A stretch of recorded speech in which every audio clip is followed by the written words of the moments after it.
Class 10-এর বোর্ডের যে বইটা আছে ওর 3 নম্বর চ্যাপ্টার বৃত্ত সম্পর্কিত উপপাদ্যর প্রথম যে উপপাদ্য নাম্বার 32 উপপাদ্যটা আছে, বিবৃতিটা আছে, ব্যাস নয় এরূপ কোনো জ্যায়ের উপর বৃত্তের কেন্দ্র থেকে যদি লম্ব অঙ্কন করা হয় তাহলে ওই লম্ব জ্যাটিকে কী করে সমদ্বিখণ্ডিত করে। তো আমি ছবিতে যদি বিবৃতিটা ভালো করে দেখি, এইটা হচ্ছে একটা বৃত্ত যার কেন্দ্র হচ্ছে ও। এবার এই বৃত্তের উপর একটি জ্যা অঙ্কন করেছি, এ বি একটি জ্যা, সেটা অবশ্যই ব্যাস নয়, কারণ ব্যাস যদি হতো তাহলে কি হতো, এই জ্যাটা কেন্দ্র দিয়ে যেত। এবং তারপরে কি করা হয়েছে, এই জ্যাটির উপরে কেন্দ্র থেকে একটা লম্ব ওডি অঙ্কন করলাম। তো এই যে লম্বটা কি করবে, এই জ্যাটিকে সমান দুভাগে বিভক্ত করবে। এইটা আমাকে প্রমাণ করতে হবে। উপপাদ্যের সাধারণত স্টেপগুলো হচ্ছে 4টা স্টেপ থাকে। প্রথম প্রদত্ত যেটা কোশ্চেন বা বিবৃতিতে দেওয়া থাকে ওইটাকে ছবির সঙ্গে লিখতে হবে। নেক্সট যে স্টেপটা ওটা হচ্ছে প্রামাণ্য বা কি প্রমাণ করতে হবে, ওটাতে কি প্রমাণ করতে হবে লিখতে হবে। নেক্সট অঙ্কন, যদি প্রমাণ করতে অঙ্কনের প্রয়োজন হয় তাহলে ওইটা করতে হবে। এবং লাস্ট স্টেপ যেটা এবং গুরুত্বপূর্ণ ওইটা হচ্ছে প্রমাণ। প্রথমে প্রদত্ত এখানে আছে এই যে বৃত্তটা, এটা হচ্ছে ও কেন্দ্রীয় বৃত্ত।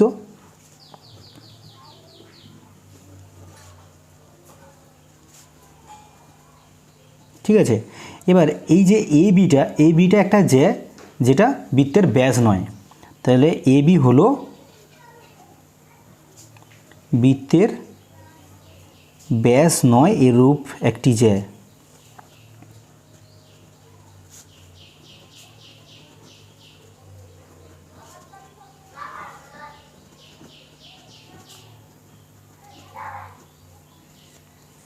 আর এই যে ওডিটা হচ্ছে বৃত্তের কেন্দ্র থেকে এই এ বি জ্যায়ের উপর অঙ্কিত লম্ব।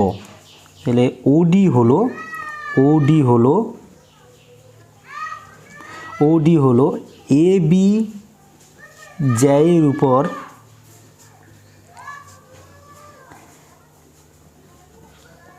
অঙ্কিত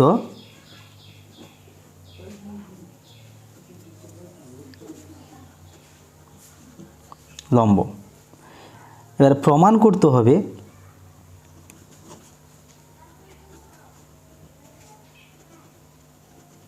কি প্রমাণ করতে হবে, যে প্রমাণ করতে হবে যে এই যে ওডি সরলরেখাটি এ বি জ্যাটিকে সমান দুভাগে বিভক্ত করতে হবে। অর্থাৎ এই যে ডিটা এ বি এর মধ্যবিন্দু, বা আমি লিখতে পারি এডি যা হবে ডিবিও একই হবে। তাহলে প্রমাণ করতে হবে কি, প্রমাণ করতে হবে ডি এ বি এর মধ্যবিন্দু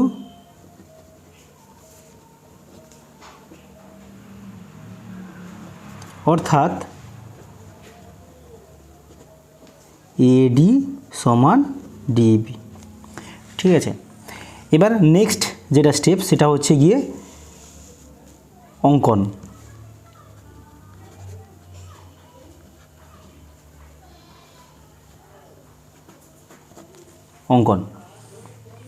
অঙ্কন কী হবে, তো আমি কি করব, ও আর এ এবং ও আর বি এই দুটাকে যুক্ত করব। ও এ আর ও বি, তাহলে ও এ এবং ও বি যুক্ত করলাম।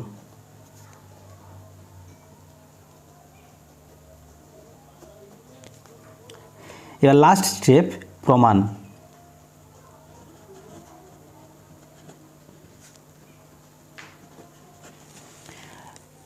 ও এ এবং ও বি অঙ্কন করার ফলে এখানে দুটা ত্রিভুজ উৎপন্ন হলো, ত্রিভুজ ও এ ডি আর ত্রিভুজ ও বি ডি। তো আমাকে প্রমাণ করার জন্য কি প্রমাণ করতে হবে সেটার দিকে লক্ষ্য রাখতে হবে। তো প্রমাণ করতে হবে আমাকে এডি আর ডিবি এই দুটাকে সমান প্রমাণ করতে হবে। যেহেতু এডি আর বিডি এটা এই দুটা, এই ত্রিভুজ আর এই ত্রিভুজের বাহু, তো বলেছে এই দুটা বাহুকে সমান দেখাতে, তাহলে আমাকে প্রমাণ করতে হবে এই দুটা ত্রিভুজ পরস্পর সর্বসম। তো এই দুটা ত্রিভুজ যদি পরস্পর সর্বসম আমি প্রমাণ করে দিতে পারি, তাহলে তাদের যে এই দুটা অনুরূপ বাহুগুলো পরস্পর সমান হবে। তাহলে আমার ফার্স্ট লক্ষ্য হবে এই দুটা ত্রিভুজকে সর্বসম প্রমাণ করা। আর সর্বসম প্রমাণ করার জন্য ত্রিভুজের যে কোনো তিনটা ধর্মের সাদৃশ্য থাকা দরকার। তো সেইগুলো আমার প্রথমে খুঁজতে হবে, দিয়ে সেইগুলো দিলেই, সেগুলো যদি আমি দেখাতে পারি, তাহলে ত্রিভুজ দুটা সর্বসম প্রমাণিত হবে এবং সঙ্গে উপপাদ্যটাও প্রমাণিত হবে। তো ফার্স্ট ট্রাই করব যে এই দুটা ত্রিভুজকে কিভাবে সাদৃশ্য প্রমাণ করা যায়। তো ত্রিভুজ ও এ ডি এবং ত্রিভুজ ও বি ডি এর ক্ষেত্রে 1 নম্বর, দেখো এই যে ও ডিটা, এই ও ডি সরলরেখাটা এই ত্রিভুজেরও বাহু, এই ত্রিভুজেরও বাহু, মানে একটাই বাহু দুটা ত্রিভুজ ব্যবহার করছে, তাই এটাকে বলা হয় ও ডিটা হচ্ছে সাধারণ বাহু।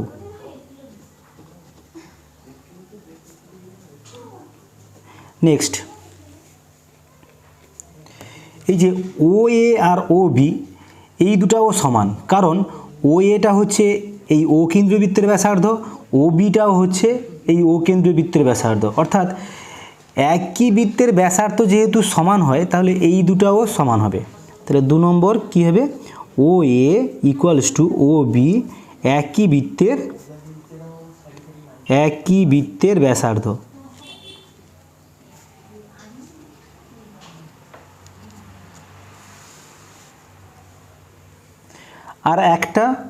আর একটা আমাকে প্রমাণ দিতে হবে, 3 নম্বর। আচ্ছা, এবার বলেছে যে ওডি, এই যে ওডি সরলরেখাটা,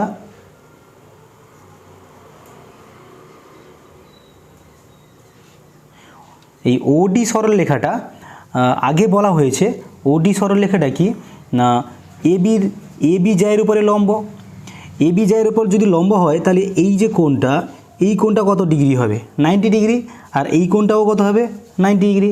অর্থাৎ এই ত্রিভুজের এই কোণটা যা, এই ত্রিভুজের এই কোণটা ইকুয়াল।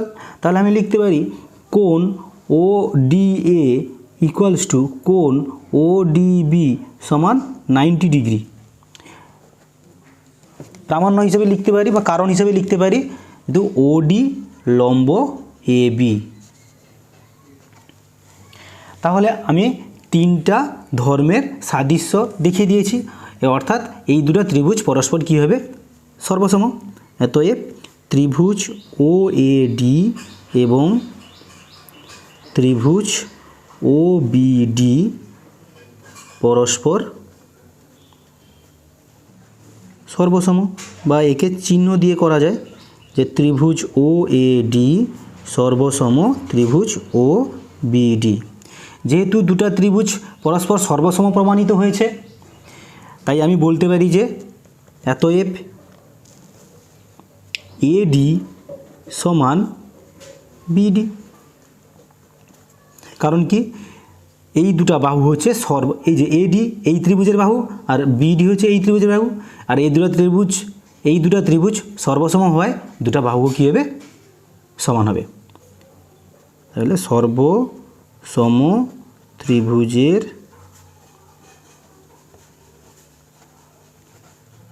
অনুরূপ বাহু, তাহলে আমার উপপাদ্যটাও প্রমাণিত হলো।